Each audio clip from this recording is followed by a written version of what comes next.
Bam! Here we go. Woo, man. Now wait for this one. Oh, yeah, you're going to be blessed today. All right, enough of that. Let's get to this next episode of the Live Love. And I'm looking down. I just told my son to look at the camera. We got this camera up here, and I'm over here looking down to make sure we don't look too bad. But welcome to Live Love and Leave a Legacy podcast. I'm your host, Jerry. And today I got a special guest on this podcast, a real special one. He's not a stranger, but this is a long time coming. I've been looking forward to having this one. You guys got to watch to enjoy the one that I did with my daughter, but now I got my son, and we're gonna spend a little bit of time together talking about some cool father son stuff. And you want to introduce yourself? Yeah.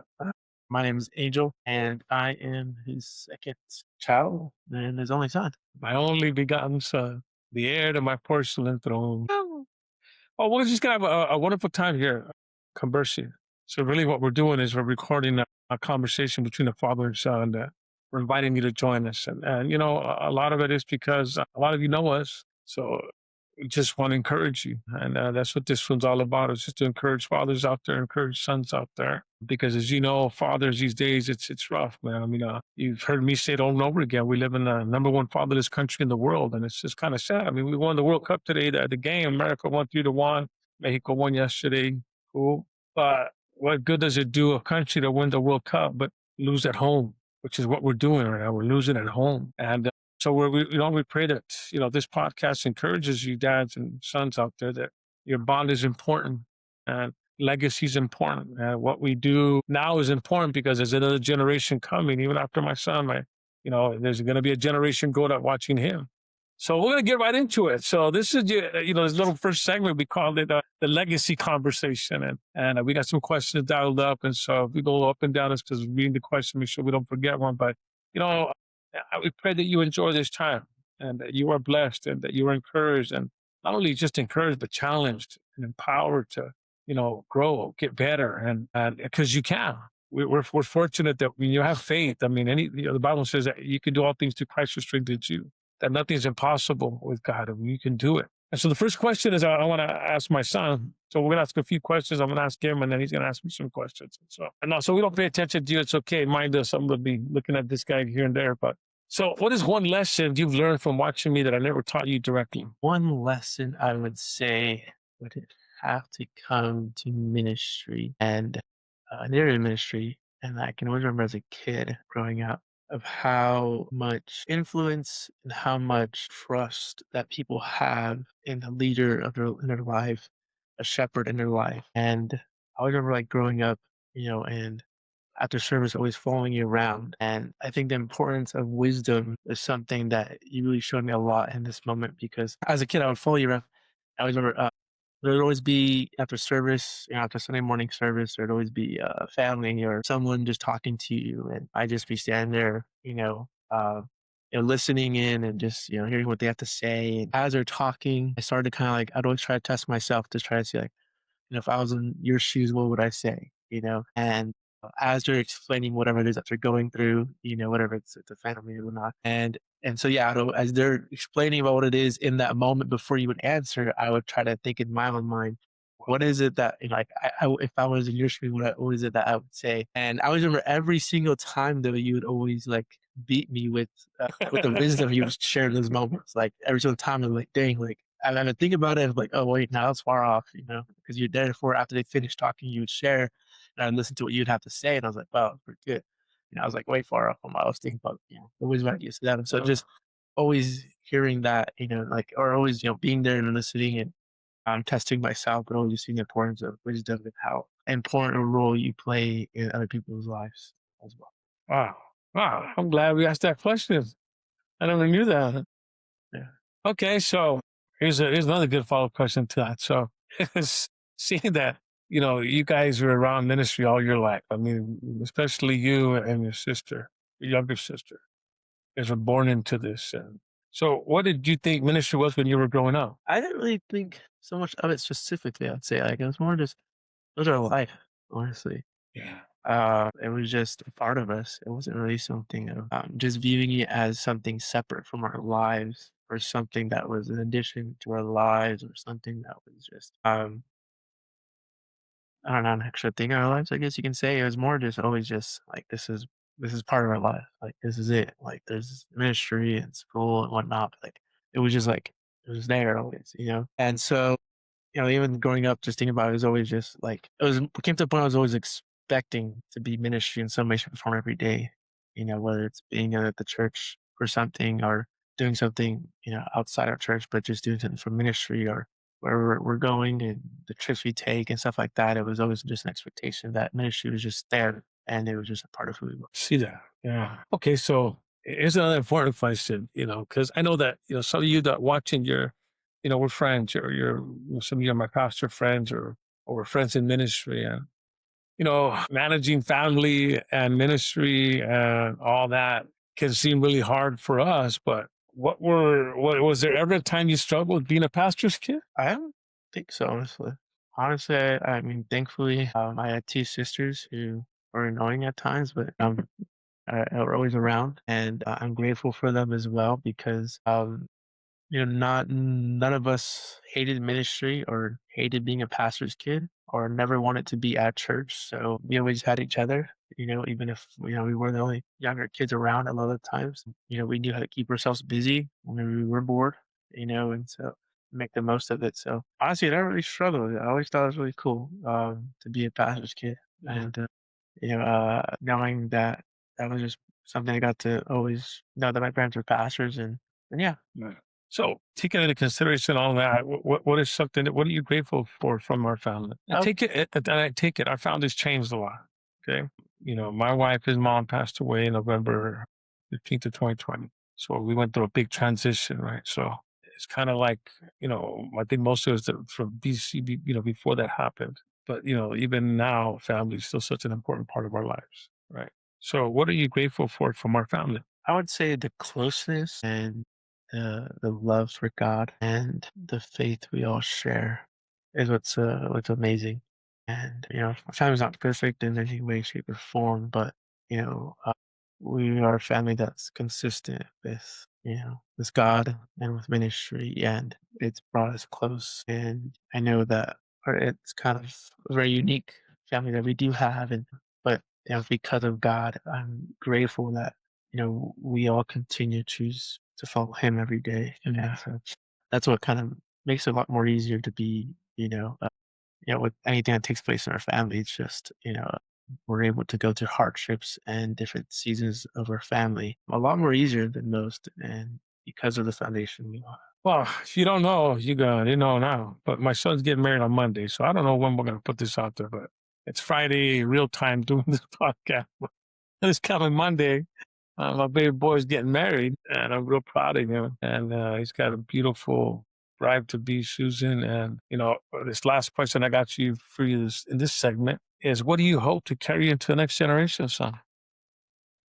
What I hope to carry into the next generation is a legacy that will be far greater than the one before. And because of the desire to see the next legacy after me continue to be greater than what I've done. And being able to just inspire those around me in any way I can, but also being able to establish, a lineage of men and, of the children and the generations that come after me that follow God the rest of their lives as well because of, what what you and my mom was able to establish, and so being able to carry that on, but even ensuring it's much more clear than before.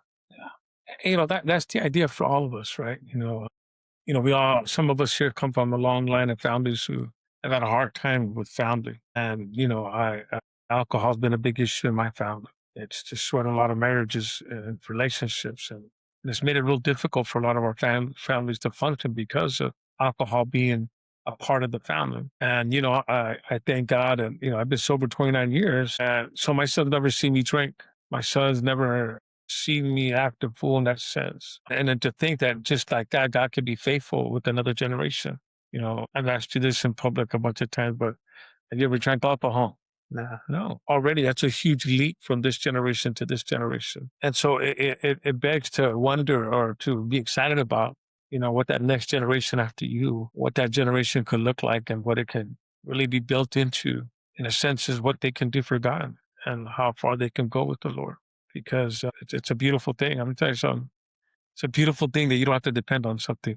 And then not out here, the physical for joy, for peace. It's a beautiful thing that when you have faith, that you can find that in God and you can find that in His Word and His promises that He will never leave you nor forsake you, and that that He's a rewarder of those who diligently seek Him. And I want you to know that I can stand here and look at this generation and be really grateful to God for what He's done from one generation to the next. And that's said about my older daughter, my younger daughter, and my new kids to see how God can shift a family and shift the way people live just for putting their faith in God and really believing. I guess it goes back to really believing. I mean, of course, my son saw us go through the ringer. I mean, we've been through a lot. So it's not like he's only seen the good side of ministry. He's seen the good, the bad, the ugly, and what I like to see, what the world just happened side of ministry. But it's those undertones that really are important. As I'm listening to my son, I'm reminded of why it's so important. No matter what, we never give up. No matter what, we never stop believing. We never stop going to church. We never stop trusting God even in all of our imperfections, even when we're not doing good or not feeling it or not wanting to, that we still trust God to know that if He brought us this far, He's going to get us the rest of the way. And so it's really encouraging listening to my son because sometimes, as a dad, you wonder, and when you can hear your son put it into words and be able to share it, it feels really good. Thank you, Mom. I remember this is not scripting. This is all real. I barely showed him the questions before we started, man. When it was done, it's your turn. You can ask your dad some questions, man, and put me on the hot seat, man. Let's get comfortable here. All right. Okay, so what were your biggest fears as a father? I had a whole bunch.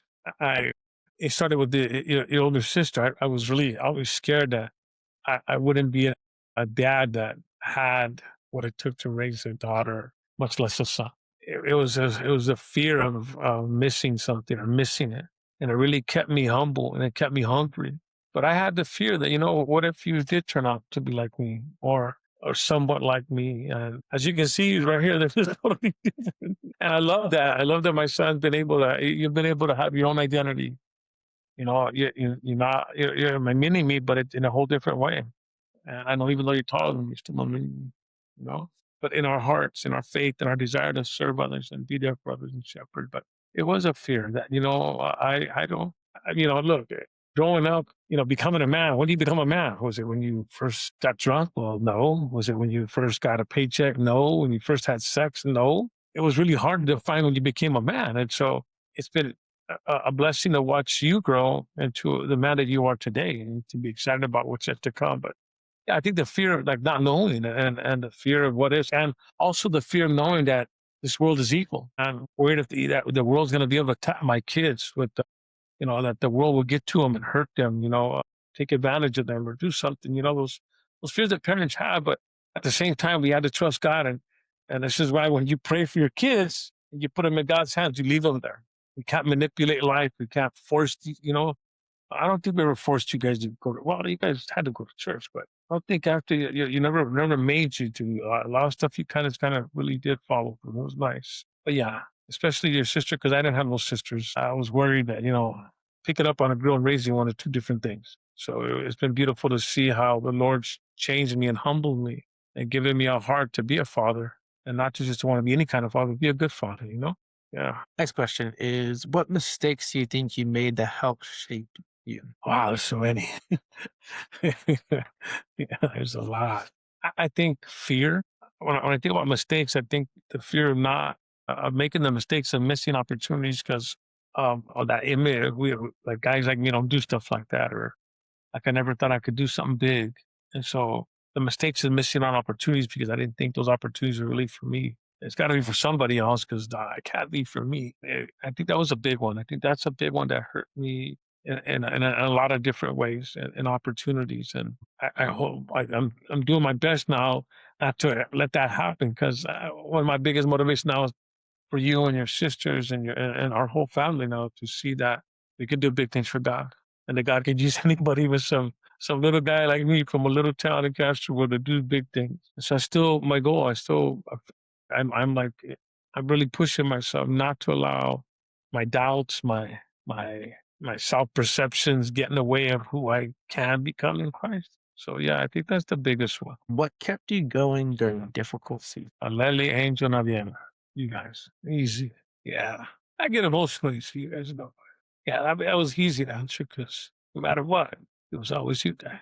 Like I never wanted to fail. I felt like if I failed God, I would fail you guys.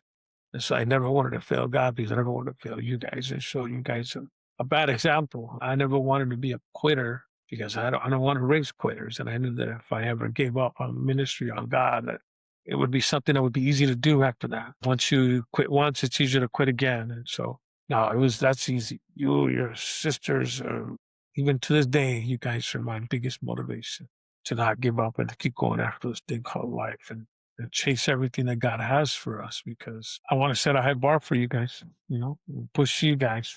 You're like, okay, well, Dad got this far.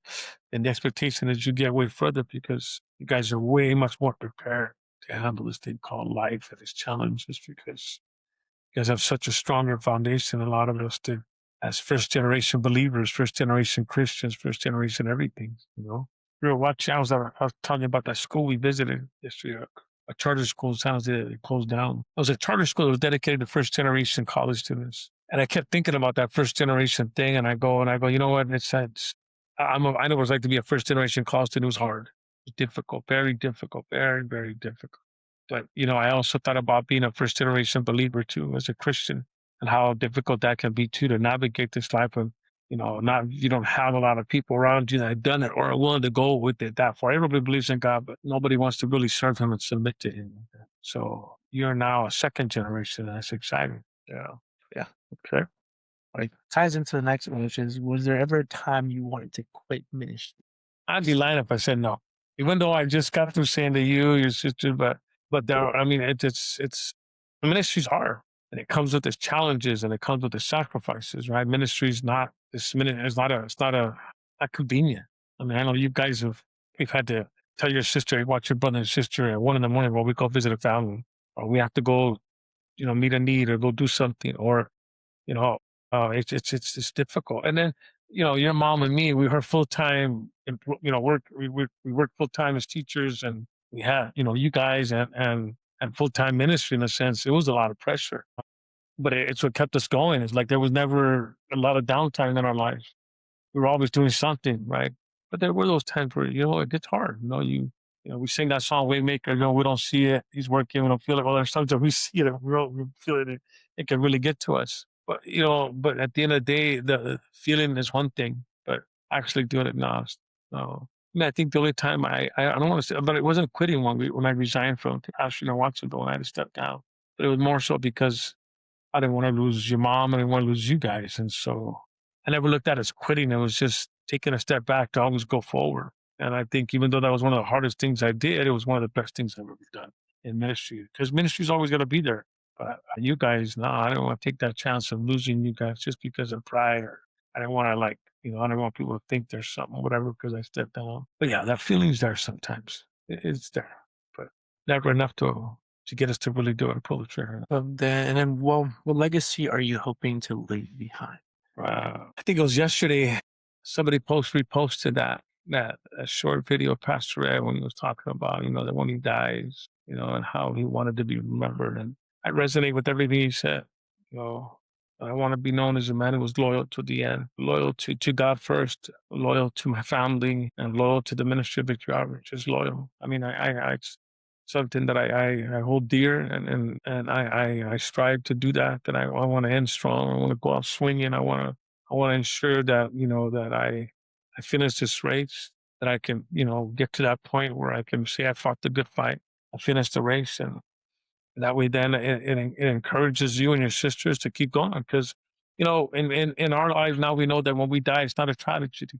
It's not. It hurts, but it's not a tragedy because it's a promotion. We'll finally get to where I want to go to get to heaven. But it comes with that challenge of having to die to self every day because you've heard me say it a lot, and I've heard it a lot for myself.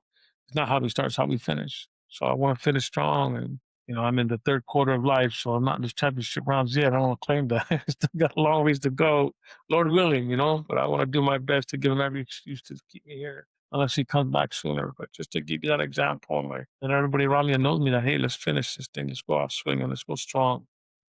And and be able to. I have my brothers now in Europe, my brothers now in South Africa, my brothers in Mexico, my brothers in South America. I want to be able to say that, yeah, I fought to the end, and then I loved them. Wow. Woo! Well, that's that ending of that first part there. We're gonna keep going though, because this next chapter is ministry then and ministry now. We have this thing called the Maverick Way, right?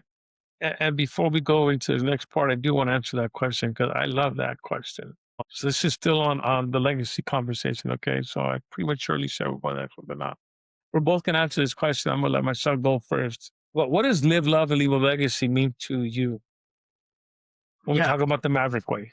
I know you always share this a lot every single time, but I mean, I know first is, the living part, that we're not here just to survive, but to actually live and live a life of abundance because of the grace of God upon our lives. And then, with love, with the approach of love in any way possible, in any circumstance, with anybody we come across, and being able to just be that vessel for God, with that power of love, and leaving a legacy is knowing that everything we do today isn't just for us, but it's also for those that come behind us as well. And knowing that I know that we're not just building a path for ourselves, but so that others can come behind us are able to get a better head start than we did. Knowing and so it's living that unselfish life as well. How old do you give me? 24. 24. I'll barely learn how to tie my shoes right. When I think about this, and I know it's become like a big part of my life and our ministry now to live, love, and leave a legacy.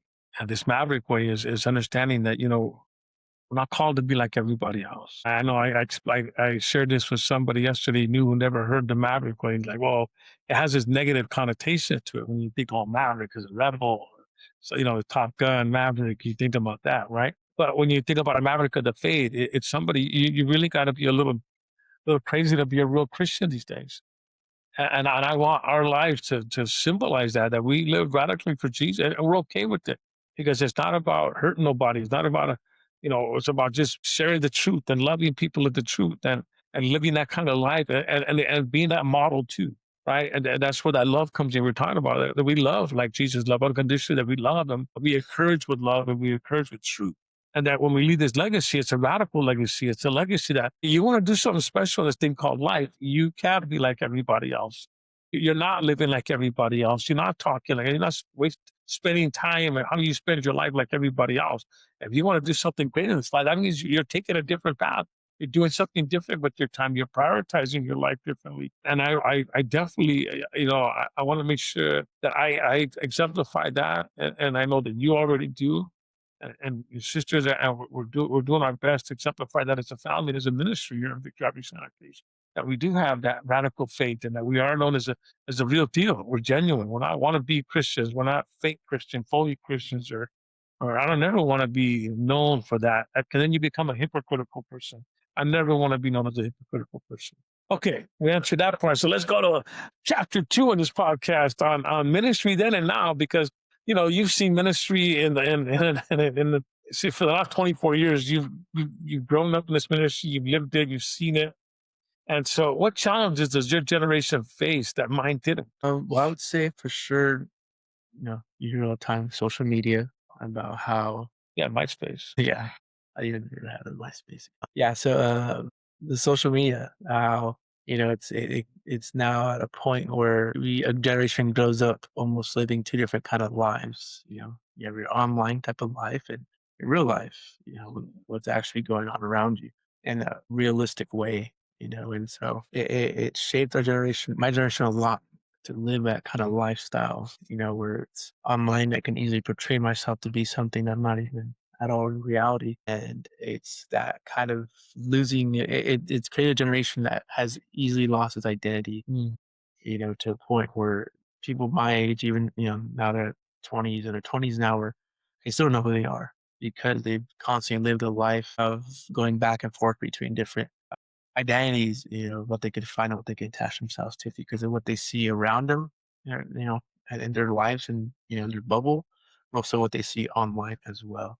That constantly influences as we were growing up, so I would say that social media aspect of things has really had a big impact on us. trying generation. So true. 100%. So how do young adults view church differently today? I would say young adults view church differently.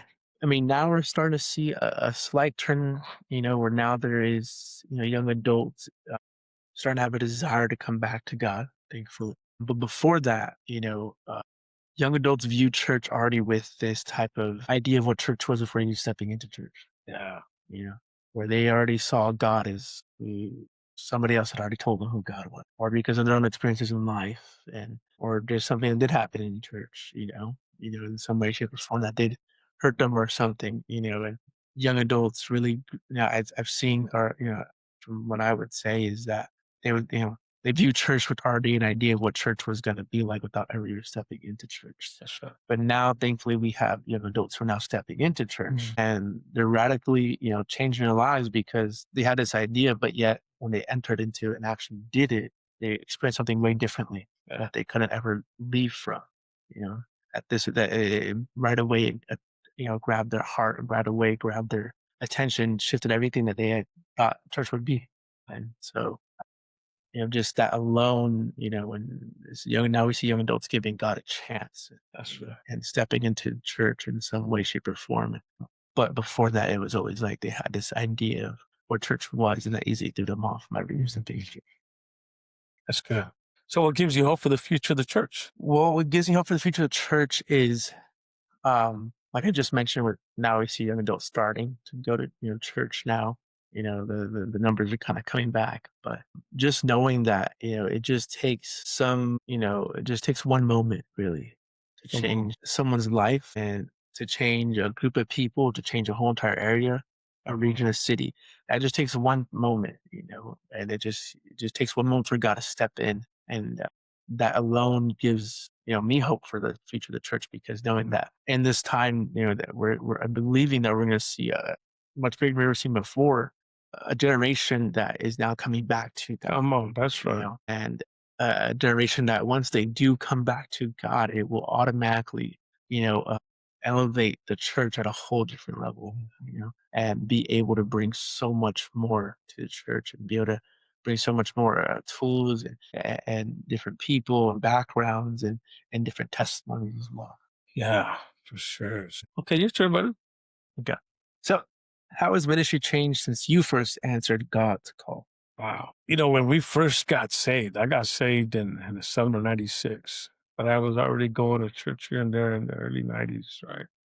Now, when we first got saved, we were in church all the time. We were in church every day of the week. Prayer Monday, Tuesday this, Wednesday that, Thursday, Friday night service, twice on Sundays, and we were like, we were nonstop. And we were hungry. We wanted to be in church. We wanted to be out on the streets and this Bible study, that prayer. And it's like slowly over the years, kind of gotten more and more laxed, where there's not this hunger to be involved in ministry. It's like they're hungry to come to church on Sunday, but that's all that people need, and it's a lot more relaxed, a lot more like, yeah, like, I don't know, I'm tired.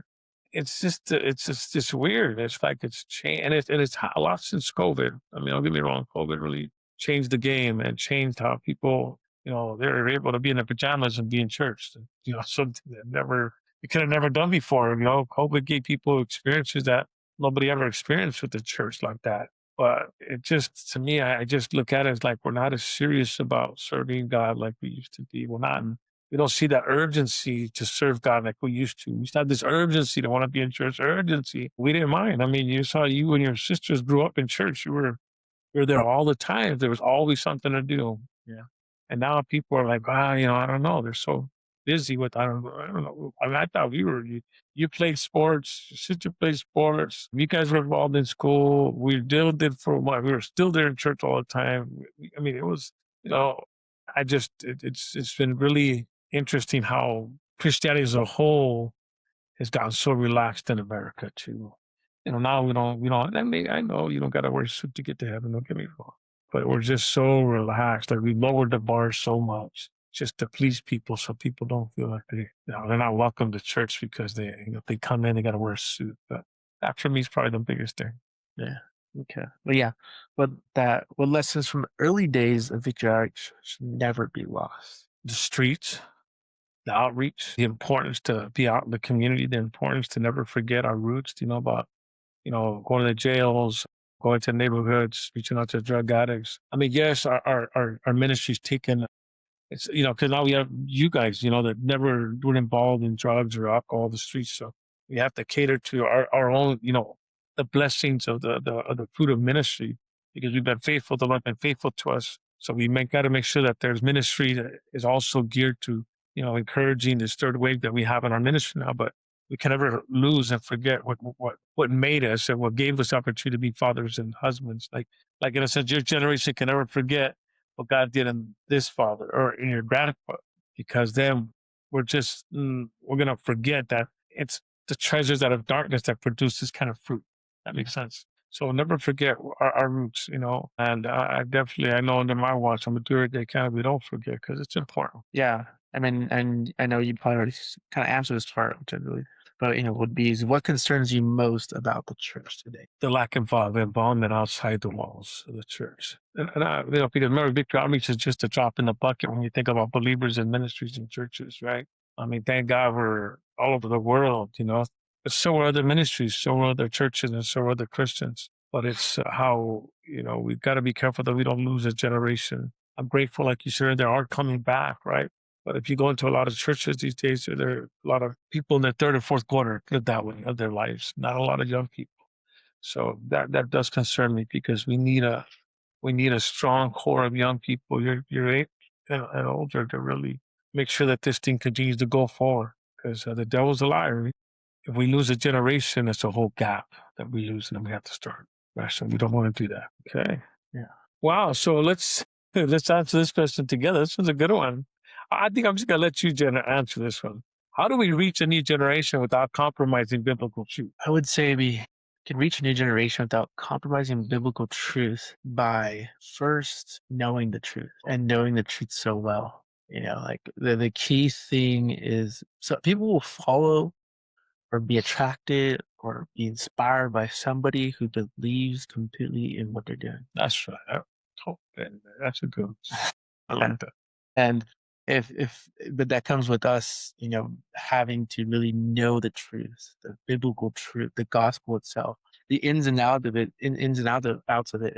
So when it comes down to that moment we have with somebody and sharing that with them, the love of what God did for us, that there is no question, there's no doubt, that there is That's right. no, That's right. room for error that's left when we explain it so well because of our love and our gratefulness Yeah. and Yeah. That's uh, good. for God, for what He's done in our That's lives. good. Without it, that when it comes down to it, there's no questions after that. It's just automatically, it could easily change someone's life just because of that explanation. 100%, man. Because then you share it with this conviction. When you know the truth, you share it with conviction, with boldness, with confidence that the other person can't help but be like, okay, okay, okay, you're right. Yeah, I feel you. That's a good one. Okay, that was that chapter. That was good. Now here's another one. This one's real. I'm looking forward to this one. They're all good, but fatherhood and family. It's the third chapter of this podcast. So think about here's this first question: what kind of father, what kind of husband and father do you want to become? I think you might have told me this. Might have been a message I listened to. In a sense, how Jesus also shows us how to be a husband, as well. Even though he wasn't technically a husband when he was here, but he does show us because we're always compared. We're always, seen as the bride of Christ. Yeah. And so as Jesus being the groom and what he does for the kingdom of God and ministry shows us how we should be as husbands as well. The pursuit, the compassion, the Good love, one. the sacrifice, That's right. everything that he did for his bride, really, when he was on this earth and still to this day. But and what he did on this earth, what we see, biblically recorded, shows us a lot in a way where we can bring into the area of being a husband as Come well, on. of how he searched, That's right. he searched for his bride all the time. He was constantly on the move, trying to reach his bride any way possible. It was a pursuit. It was a love. He was always moved by love, despite what may have happened right before the long days. And he showed, the long working days, and yet still coming back home to still love. Come on. And so that is something that I always want to be able to bring into when I become a husband soon, is to live that out as well in that area. And as a father, you showed me what it is to be a father, in so many different ways, and growing up to see it firsthand. And like you kind of mentioned, like with the conviction, like how, always those moments you would talk with me about how, how the legacy you want to leave behind, that legacy type of mindset of a father is what helped me so much to continue to stay focused on, like, this is a legacy I want to also carry, which is why I didn't, do anything that people my age would do, because my father always reminded me of a legacy that I carried as well. And so as a father, I want to be able to instill within my kids of being legacy carriers as well, something that's so unique and so amazing and beautiful that can continue to grow stronger if they keep going Mm, with it. come Yeah. on. That's good. Yeah. That's good. What family traditions do you want to establish? Family traditions I want to establish, I would say trips in some way, shape, or form for sure. Just, getting outside the box, Let's go. or bubble, I mean, yes, it's, what we do here is amazing, and especially with the church and everything. But also with my family, I want to, later down the line in the future, is be able to have a tradition where, we do go out, and we make memories around the world, and as a tradition, not something that we do sporadically, when the time does come, but as a tradition where it's, and I always love how we do the holidays as well. How, we always are with family, not just our immediate family, but aunts and uncles and grandparents in some way is what I love so much too. Those are traditions I don't want to lose as well. And yeah, those ones really. Okay. What generational cycle stop with you? What generational cycle stop with me? Not too sure on that one actually. Okay. I mean, yeah, I've always been focused on stopping the alcohol and drug. Well, and I think you'll be able to see that because obviously we're not perfect, right? And obviously there's something that you got to upgrade in our family history or tradition or lineage. But the idea is that you do something. There is some things that we have to work on. And of course, they're not like you have to, they're not like the big ones. The drugs, the alcohol, the violence, all the other junk. But there are some things, that hopefully the Lord will show you that you'll want it. Like, you know what? I think we can do better in that area. Let me take that one on. Because it is important because we're not perfect. I'm not perfect. Your mommy, we're not perfect. So there's things that you gotta find. You gotta find. Okay, I'll work on this and make sure it gets better. Okay, cool. Your turn. Okay. How did you balance ministry and family? I think your mom and me did a really good job of doing them together. We made family and ministry a thing. Like we did all that stuff together. And your mom and me, I say we benefited a lot from watching other people, learning from other people. And, working at the conferences all those years and being around pastors and leaders and seeing how they navigated really helped. We just made it the same. Ministry and family was like, it's what we did. And we did our best to make it fun and to make it enjoyable and to make it exciting. And I'm really proud of that aspect of what we did. Man, thank you, God, for giving us that we never made it to. We're not here. You stay here while mom and dad. No, we're all gonna go do this. I mean, I love that you guys were with us in the streets. You guys are with us in Bible studies. You're with us in meetings.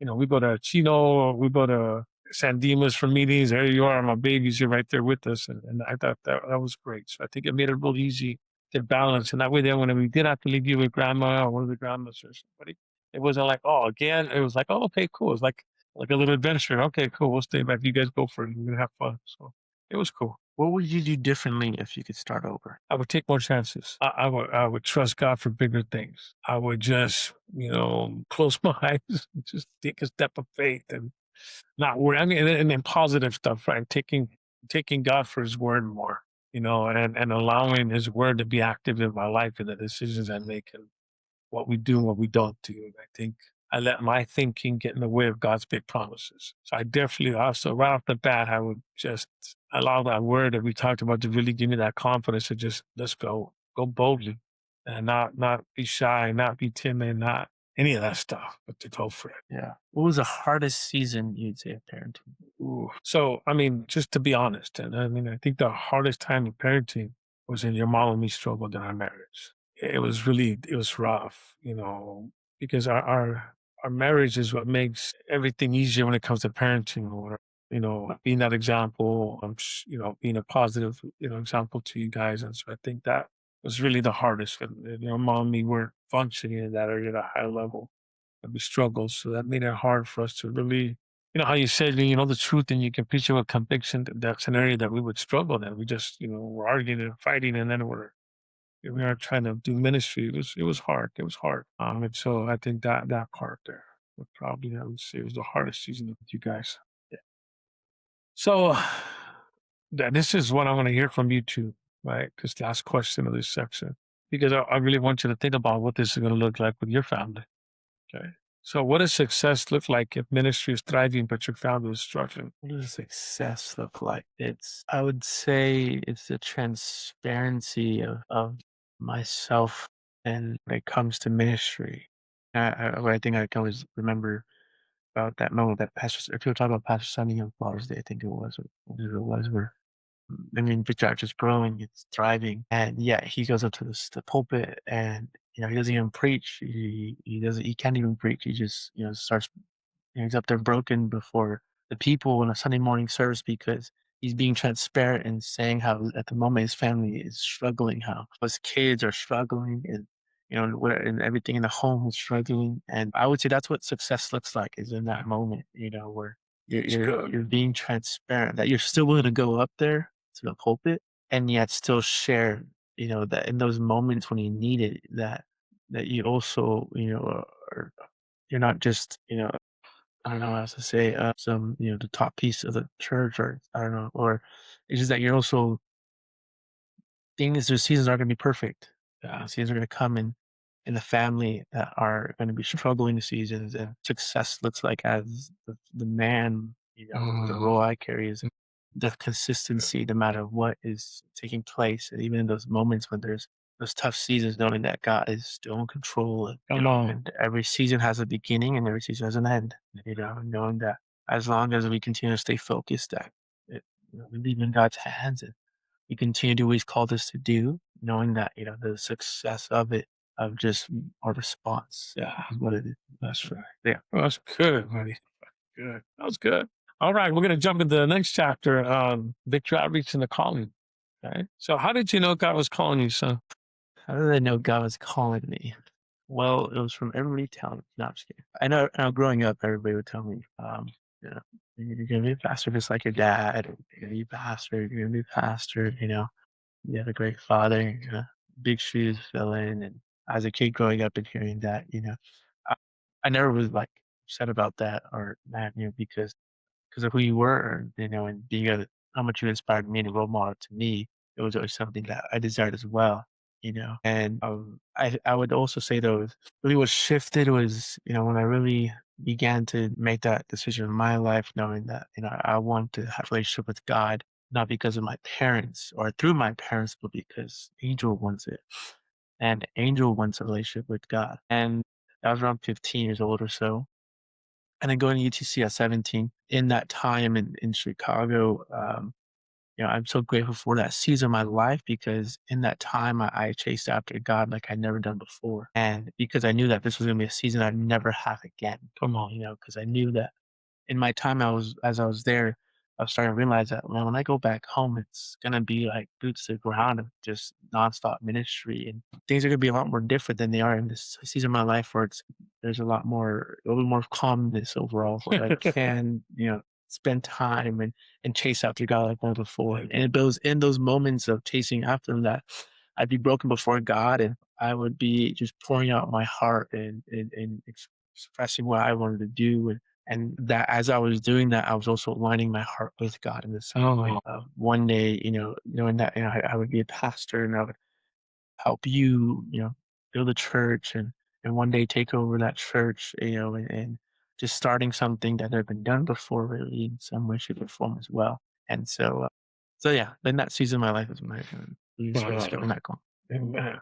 Next question. What does victory outreach mean to you personally? To me personally, I would say it's like my life, yeah, because of how much I've seen my parents, my mom sacrifice for it and dedicate their lives to it, and I know that I wouldn't be here today if it wasn't for this ministry as well. It means everything. It's my gratefulness, to God but also for this ministry, to be able to give my family a place in it, so that we could be where we're at today. And I know that if it wasn't for God and for this ministry, our family wouldn't be where it's at today, and I wouldn't be doing what I get to do today. And so, big church is everything. It means it's a part of my life. It's where I'm committed to. Well, last question. Why are you still passionate about reaching other people? I would say I'm so passionate about reaching hurting people because of the life that God has blessed me with. Growing up with the people I grew up with at school and the people in ministry, and the more I got to know them, the more I got to understand their life and everything that their struggles and everything that they came from, and really realizing that, man, I've been blessed to have the family I have, or it's a family where we all love God and serve God, and there wasn't really a big struggle with any of my siblings or family overall when it came to God and serving God in this ministry. And so I had gratefulness towards God and everything. It's the best thing that I knew that I could do is use my life as a vessel for God to reach other people, to reach hurting people, to be able to give them what I get to have today, and be able to be that bridge and anything possible. Okay, your turn, buddy. Okay. So, what was the moment you knew God was calling you to pastor? Wow. My first mighty men of valor La Puente, actually, of course, with Pastor Herb. And in between services, we went to meet at some burger spot. And we were sitting at a table like this, a long one, right? And Pastor Herb was here and I was on the other end. And out of the blue, Pastor Herb goes, "Hey, Jerry, what do you want to do for the Lord?" And without even thinking, I just said, I blurted out, "I want to do what you do." And I remember he like caught it by surprise. I remember even he went something like this. And back then they would give us these little minister badges. I'll never forget, he took it off and he threw it across the table and he said, "Here, so you don't forget what you said today." I didn't get licensed the next day and become a pastor. It took a few years, it took, I think, almost 7 years after that I became a pastor. That's how it happened. It wasn't something that like I was like sitting there, "Oh, I want to be a pastor. I want to be a pastor one day." It's just, that's the first thing that came out of my mouth. And after that, it was like, okay, that's a wrap. I guess let's go.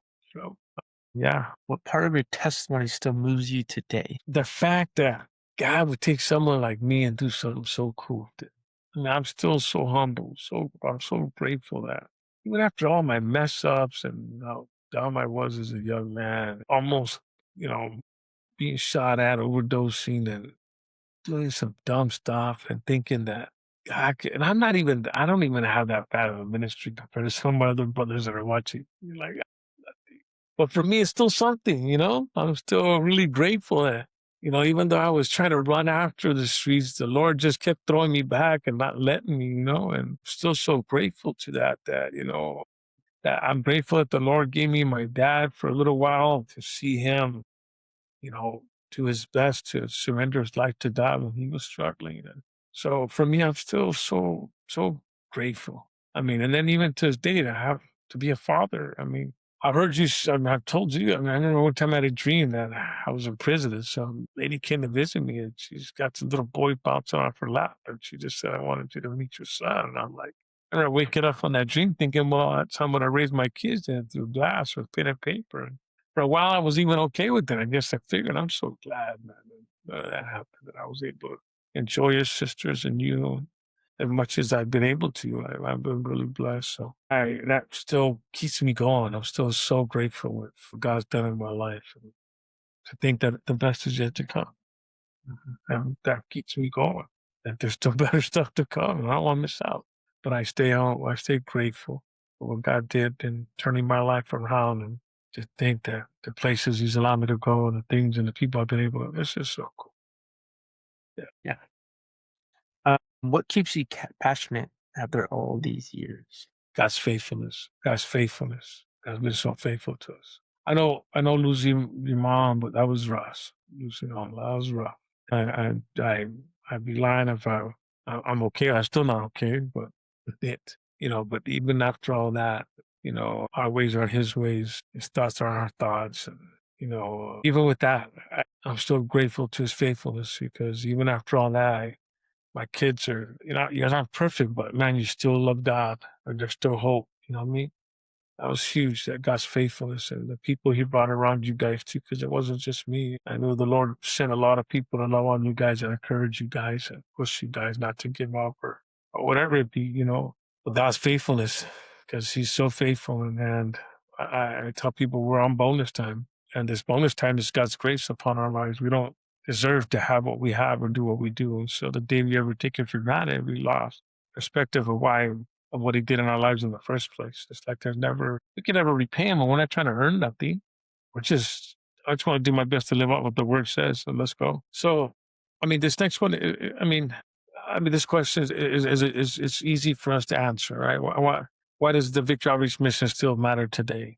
And I think we both can agree there's still a lot of hurting people out there that need Jesus. And we need a radical ministry like ours is one to go to them in the streets and tell them that Jesus loves them while they're still hurting and go to the jails and remind them that God hasn't given up on them. Go where they're at and meet them where they're at and love on them where they're at and then offer a place, where they can come into one of our victory homes for men or women. And if anybody out there, we're in Santa Cruz County, man, and we're looking for a victory homeless place where we can have a victory home for men. Thought I'd just throw that in there. And Santa Cruz County's got a lot of need, and there's a lot of. As of right now, we'd probably be the only free home in the county. We'd love to provide that service, and so if you got a house, you'd love to let us borrow, and I understand there's finances involved. Let's go. We just need a place, and so that was just a little quick commercial in there in case anybody's got a house. Hey, man, I got a house. You guys can use it, and create a house of miracles where men can come in and be reunited with their first love or with the God that created them and changed their lives. All right. That's the end of that chapter. Now I'm going to go to chapter 5 of this thing. And this one's titled The Questions We Never Asked. Okay. I like this one. So here's the first question. And I think this was one that I've asked you a number of times, but now I get to ask you on camera. Is there anything you've always wanted to ask me but never have? I mean, I saw this one before we started, so I had to think of one because I don't really think about questions as much, honestly. But I would ask is Boy. if you had one last conversation with Grandpa, Ooh. what would it be? Wow. I think I'd ask what he felt the day he gave his life to God. That first time that it was just so real and so raw because I saw when my dad came home from jail, it was a different man came home. I was 9 years old, so I didn't really and to think they never really have a conversation about that. Like, hey dad, what was the conversation? What was going through your mind when you surrendered your life to God? What were you looking forward to? What is it? What was your motivation?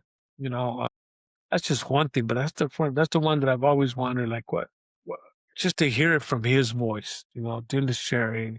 This is why I did it, and just to hear those words come out of his mouth, why he surrendered his life to God. The context was because I wasn't there, and we never really had that conversation, and so that was a good question. I wasn't expecting that, one, but you got me good on that one, boy. Yeah, there's a lot of questions I wish I would have really would ask my dad. That's why if you got your dad around still, man, ask away, because I waited too long and I should have been more intentional about talking to my dad about certain things. And my dad went to Vietnam, we hardly ever talked about that, but I really never asked him about it. It's stuff, that I wish I would have asked him. I'd love to know. But one day, hopefully, when I see him, yeah, up there. I don't know if that'll matter anymore. All right, next one. All right, what you got me? All right, well, this one. Was there a time I disappointed you? Or tell me of one of the times I disappointed you. Oh man. We're having a real conversation here, right? I would probably say Ooh, this thing's annoying. maybe when you, well, in the moment, I obviously only resigned from the Watsonville church, but I also kind of just didn't understand. And I don't know, it's about freshman in high school, sophomore. I don't know. I still didn't really get the whole entire idea of why, because we lived our whole life over here. So in the moment, I was kind of like upset, but now, they've done that. I see why. Yeah, why do you do that? Okay. So, what do you need from me as your father today? Day. Uh, today, I mean, just wins like today, and just reminds me to have to talk and hang out and just those simple moments. I love a lot. Me too. Okay, your turn. All right. So, is there anything you've always wanted me to know? I don't know. I think I've always been pretty upfront with you as far as what I want you to know.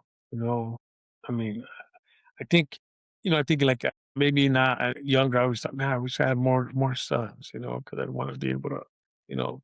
But I've always been so grateful. I'm so like with you. I'm so like I was telling you, I got one son, but he's like 4 or 5. You're so capable, man. And it's like I can never finish telling you or get tired of telling how proud I am of you, just how the man that you are, the man you become, and I to tell you who you're going to continue to become as you grow in this day.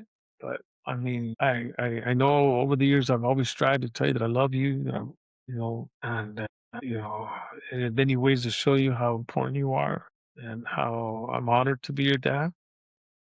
And it's been fun watching you. And I mean, what a cool thing to be able to watch your son get his first sack. I mean, I'll never forget that, man. I was like, this is a cool thing like that, to be able to be there with you in those special moments. I mean, I think on Monday I get to marry you and Susan. I mean, come on. How many dads get that opportunity? It's like, what an honor. But you made it easy. And that's the part I'm so grateful for. You made it easy. It's never been hard with you because I don't know, the Lord's given you this heart and this desire, and it's beautiful to see and experience and watch. And I know maybe you may seem like you're rare, and in a sense you are, but I mean, man, Dad, I want to encourage you. This God can do this with any family. I don't. I mean, most of this is all God. Okay, this is not. God's good, man, and He's really good, and I can never get tired of how much I love you. And I appreciate you because I know you've sacrificed a lot. Tell you one story. Remember when we first moved to Watsonville and we went to go sign you up for Junior Wildcats? The games were right in the middle of the service. It was our first year in Watsonville. Like, man, we couldn't commit to something like that because we're reestablishing the church we took over. I remember you wanted to play, football so bad, and I remember I told you, look, trust me, just give me this 1 year, and next year we're gonna play. And I remember how you didn't like have a pity party, you didn't have a fit. You understood, even as such a young boy, you understood, and you said, okay. And then what happened next year? They changed the times to where his game started at 1, so it wasn't even an issue no more. So he got to play, and remember, I would go in my suit. Somebody from church or his mom or somebody would take him to the game, and then we meet up right after. And so we never missed one of his games. That was so cool. But see how God works? He was faithful. And I love that because then we're able to say, look, see, and I remember my son saying, like, yeah, how God is faithful. Look, now daddy don't miss nothing. Imagine why this guy playing football. I mean, not to watch him, I would have broken, but more than anything, it would have been hard to manage that because of ministry. So yeah, it's just how easy you made it sound. And then how God after that, man, what a blessing it was. Yeah. Okay, your turn. Yeah, yeah. And, what makes you most proud? Ooh. One day I came to a church and we were playing the drums, and I was like, wow, this guy learned how to play the drums. We needed a drummer. So my son learned how to play the drums, so we had a drummer. And then next thing I know, you're behind the keyboard, you're playing on the piano. We needed a piano player. What does this guy do? He learns how to play the piano. I'm like, none of his family is musically inclined, okay? And my brothers, none of them can argue. My sister-in-laws, none of them can argue. None of us are musically inclined. My little nephew Aiden is probably going to be a musical genius, but I'm so proud of you. Like how you weren't like something inside you didn't say, like I can't do that. Like something inside you says, we need a drummer. I'll learn how to play the drums. We need a piano player. I'll learn how to play the piano. And it's like that's so cool, how you do that. And it's just so encouraging, man. To have that openness to say, I'll learn and have the confidence to learn. So awesome, dude. I love that about you, too. Uh, Thank you. Well, what are you praying for in my future?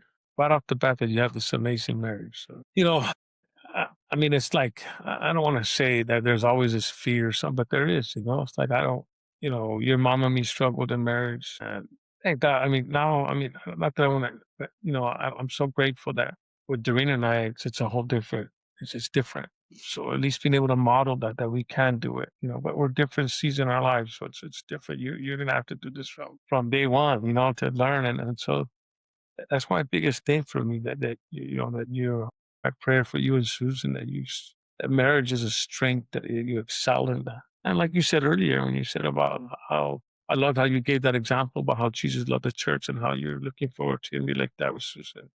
I love that because that's what it's gonna take. That'll make it easy for Susan. It's like, yeah, my hubby loves me.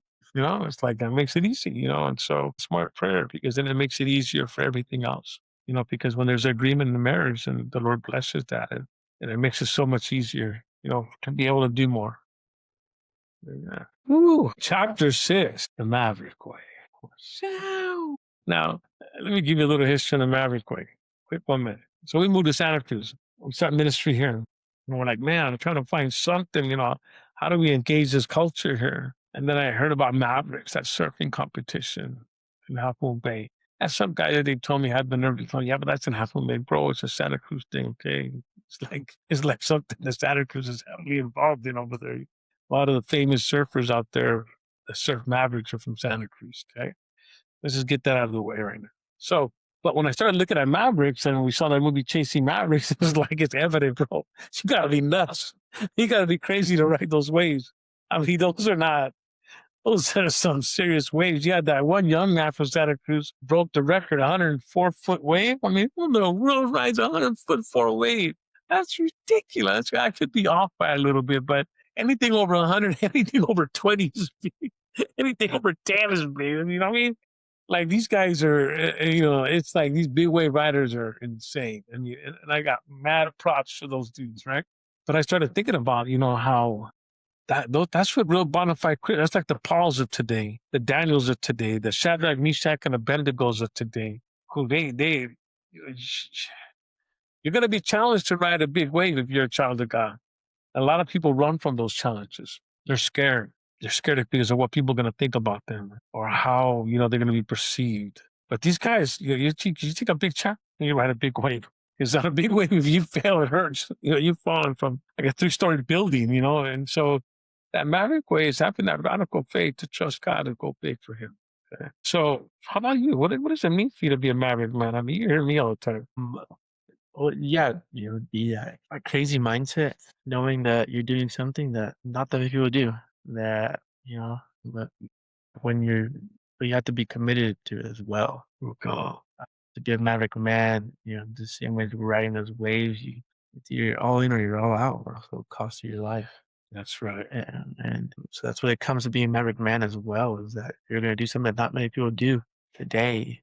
And but you have to be fully committed to it, That's right. and to live a life that is set apart, That's right. lead by example, to lead a family, and to be a husband, and to be a man of God first and foremost, and being able to just live a life that's also going to leave a legacy like no other.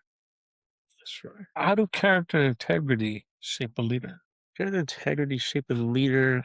Well, my goodness, you can look at the life of David, or I mean, Jesus. With every great work of God comes great preparation.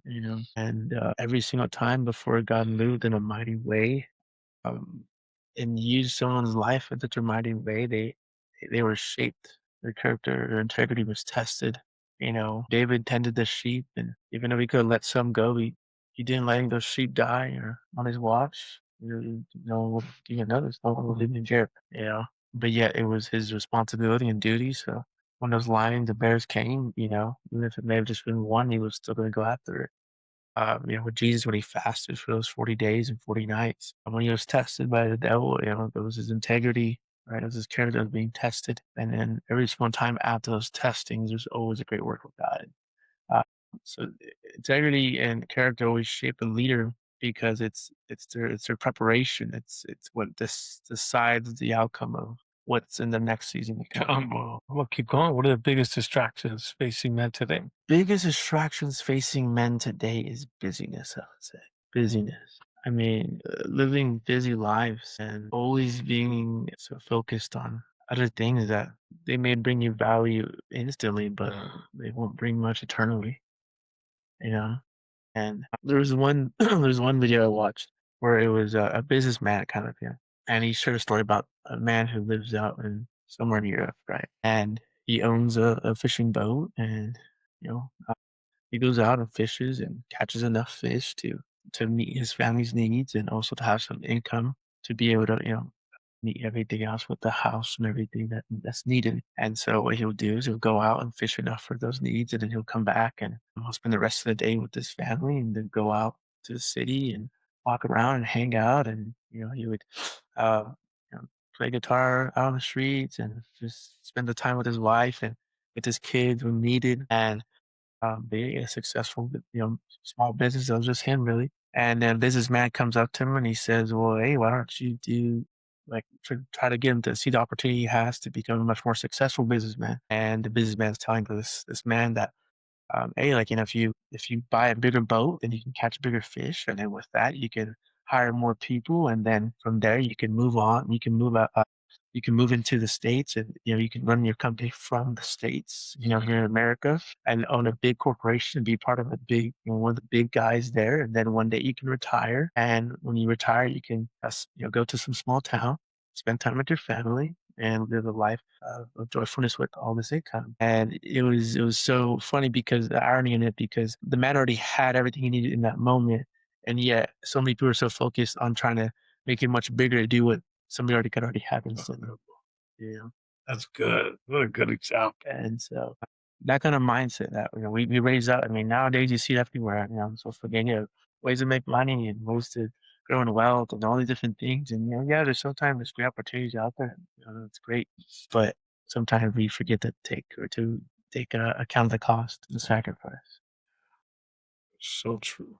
That's the next one. How do men become strong husbands and fathers? Men become strong husbands and fathers. Simply, it's the relationship they have with God. Honestly, if they don't have a strong relationship with God that is overflowing, then they can't lead their wife and they can't be a great father. And the key thing for any husband and father, in my opinion, and what I've seen all around me, is the consistency. Because life is always going to have its ups and downs, Ah, but there you go. That's good. So, who's going to be the solid, foundation of the house? Who's going to be the one that continues to keep the house going in the right direction? Because a lot of times husbands and fathers, they get overwhelmed, and they when life comes and storms hit, the response isn't the right response, and it automatically creates so much more chaos that's unnecessary. Really. And so if there's no strong relationship with God, it always trusts in Him no matter when if we don't see it or we don't feel it. Now He's still moving, He's still working. Therefore that creates husbands and fathers who are gonna stand their ground and be able to stand the test of time. And no matter what takes place, that they will always still stand firm and continue to lead the family that God's called. guy, a little bit. Yeah, because I don't doubt there's some guys out there that are spending a lot of time with God. Then you got to obey God. And then you got to be intentional in what you do. Yeah. You got to really ponder, think, and always be reflective and know what does the wife need? What does the kids need? Always be thinking, and being intentional. Our jobs as husbands and fathers is to serve.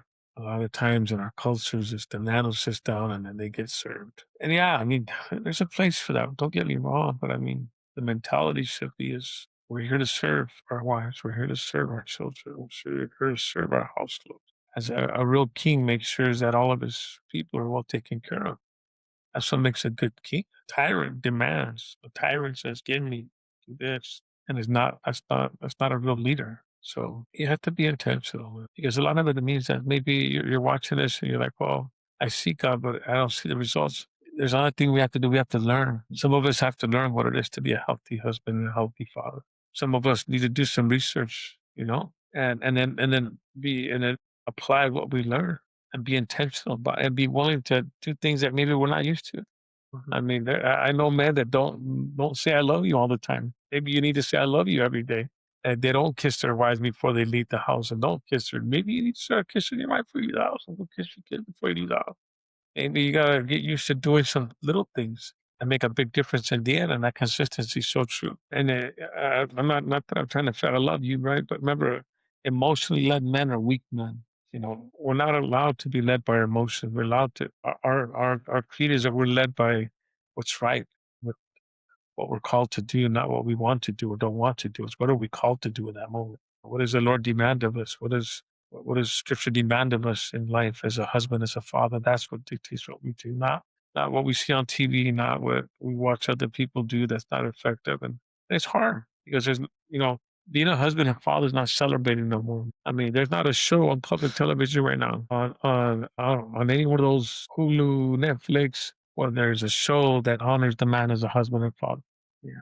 There's no more, the Waltons. There's no more Leave It to Beaver. There's no more Little House on the Prairie. There's no more those kinds of movies like Bonanza, the Cartwrights, where the father was a very well-respected man who was listened to, who had the final say, but was a respected man by saying he was a man of his word, a man of integrity, a man of character. Now, when the man is on TV as the husband or father, he's the guy who forgets everything. He's the guy that you can't count on. He's the guy that, or he's just not even in the thing, And so, for a lot of us men in this era, we really have to be intentional about asking questions, seeking out what it is to be a great dad and a great husband.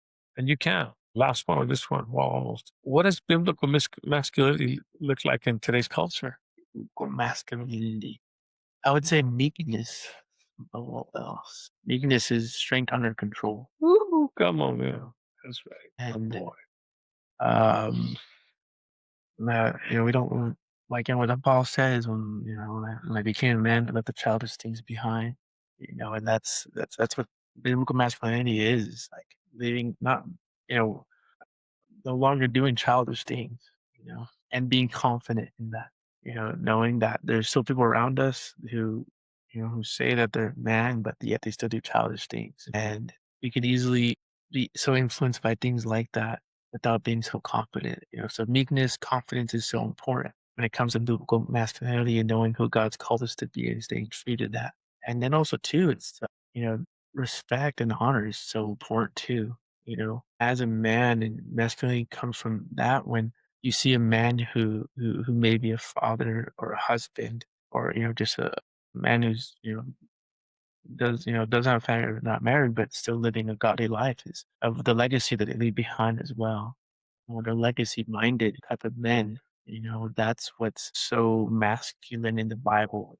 That's what it is. Is men who are not just doing it for themselves, but making sure that those behind them that come out them are also inspired and not just left with nothing. That's right. To follow. That's right. Oh no, this last one, I can't. I love answering this question with you, okay? Because we have this. I think it's something really special going right. And the question is, when our lives are over, what do we hope our children and grandchildren say about us? This is we'll call this the pioneering generation of this thing, the Joshua generation. I know, think I used it. But what is that third wave going to say about you and me? What do we want them to say? The willingness to sacrifice and the selflessness that we carried, knowing that everything we did wasn't just for us, but was for others to be able to receive, salvation and God's love. And knowing that we did everything that we could do with our lives and we didn't waste any time. And that we didn't waste any time playing games or waste any time getting distracted, but that we dedicated our lives to this vision and to this ministry to God and answering the calling upon our lives, knowing that we gave it everything we had. Yeah. If I can add anything, I think I would say is I want our kids to say that Grandpa and Dad, they fought the giants in the land. That we didn't avoid the real fight out there. That we weren't chicken. We weren't scared to face the giants in the land. Because to possess the promise, we have to face the giants in the land. And I want our kids to be able to say, man, that Grandpa and Dad, they left this world better for us because of that. That they can enjoy the promised land, but continue to fight. And I don't want them to have to fight our battles because we didn't fight them, because we avoided them, because those giants represent a sacrifice, more sacrifice.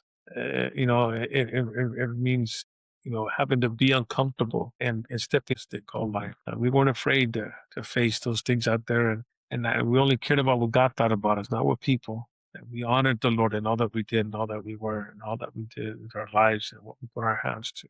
But that we were the Davids of our time. Yeah. That we weren't afraid to slay the giants.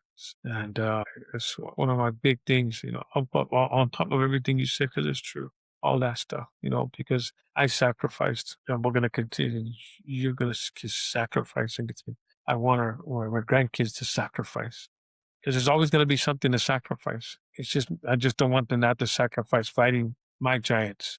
I don't want you to fight my giants. You're gonna have your own, but I want to make it easier by not having to fight the giants that I was supposed to face.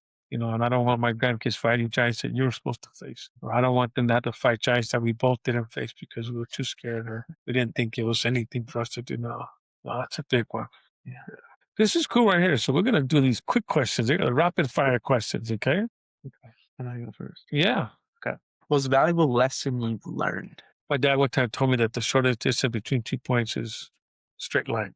Biggest ministry regret? Again, it goes back to which one, but I think my biggest ministry regret is not getting out of and getting involved more internationally. Outside of United We Can. I mean, I've always been involved with that, but really going more into the foreign field and helping out. Favorite Bible verse? Do not grow weary doing good, for due time you should reap a harvest. My pasture is mine, Galatians 6:9. Your kind of answer is So just 2 points, a straight line. one thing every man should know. Every young man. Don't be afraid to change. Don't get comfortable. You need to change. You can't stay the same. You need to change. And every season requires a better, not a different version. Every season requires a better version of you. What's the biggest dream? To build a church at a level that has never been done before. Oh, Especially in regard. biggest fear. Biggest fear. Yeah, I know I'm praying and I'm hoping not, but biggest fear is just the generation that comes after me with my kids. And I'm just the biggest fear would be just them not doing what I did. Most important lesson for ministry. I would say that every season has a beginning and an end. So no matter what season you're in, the end is always there's always an end to it. What's your favorite thing about us serving together? The favorite thing about us serving together is honestly, being able to just be transparent with each other. When we have disagreements at times, we have moments, that we have. But I very much enjoy it just because I know that we can always walk away, just leaving it there, not carrying it with us. And knowing that we both are so dedicated to this. That's right. What's one thing every young leader should know? One thing every young leader should know is, I would say, is to not forget the simple things. That's right. Don't forget your prayer. Don't forget your devotion. Don't forget, your worship with God and those secret moments with God. They say the secret of prayer is secret prayer, and that is something I'd say to every young leader is like, don't ever forget those. Wow. An hour and a half, hour and 36 minutes, 17 seconds. Longest podcast of mine. So this has been such a big, cool podcast to it with you. Come on. I love you. Love you so much. Mm. Even thinking about doing this tonight, I was like, man, this is like, we haven't had this much time. We haven't had this much time, together in a while, man. Both been real busy. It's like such a refreshing thing to see just how easy this is. And I hope it's always like that. Any closing comments to our audience out there on the Live Love Leave Legacy podcast? Well, other than just to live the life that God's given you, love everyone around you, and leave a legacy, that's not just for you, but for those who follow behind you. As always, man, if you lasted this long, obviously it was interesting or you're really bored. No, we pray that this episode really blessed your life and that it encouraged you. And, I pray that, if you love this stuff, you're enjoying it, please subscribe. And also, boys, share it, man. Share it with another dad, share it with another son and leadership, and let them be encouraged, man. We're not the only one, man. There's a lot of other fathers, sons out there too, but in our world there's one of us, and I love that. And so I'm so grateful. Can't wait to do another one soon, because I told them, look, here's the reason why I really wanted to do this podcast, because, on Monday, he's going to exchange vows. And then I'm not just going to have a son, I'm going to have a son who's a husband. And you're going to change. He's going to change, right? And he's supposed to change. Like that's the expectation that he's going to change, because something's going to happen on Monday when he says I do. And when I now pronounce you man or wife, and you can now kiss the bride. Something happens. And I'm excited for him, and I'm excited for Susan, and, because I want to see what it does to you. I want to see the man it brings out of you. There's a better version of you coming, and it's exciting to know that and believe that, because that's just your nature. You like to, you don't mind the challenge, man. You thrive under that. And so it's just exciting for me to see the man that you're going to become as a husband. And then when that time comes as a father, but until then, I mean, it's just going to be cool to see that. Amen. Well, let me see if this one works. Birds, not the church. That's the joke. There we go. There we go. Got it right. I haven't used this thing in a while, but thank you so much. Thank you. Thank you. We had fun. But we're going to close it up. We're going to wrap it up. And, son, can you close us in a word of prayer? And then, you had those, we'll be out, we'll do another interview soon, leave a legacy. So just watch out for the next episode. Enjoy this one. Share it, but close us in a word of prayer. God, we come before you. Lord, we thank you, God, for everything that you do, Lord. We thank you for this time that we got to have, Lord, to do something like this, God. And Lord, we pray, God, that anybody who watches this, Lord, that they'd be inspired in some way, shape, or form, God. They either hear your voice, a reminder, or encourage them in any way, God. And, Lord, we pray, God, that this would just be a tool, God, for you to get to use in other people's Yes. lives. And so we thank you. We give honor and glory in the name of Jesus. Amen. Be blessed. Love you out there. Don't worry. Don't forget. Be blessed. Be brave. Be bold. But most importantly, be the best version of you. From our heart to yours, I love you. See you on the next one.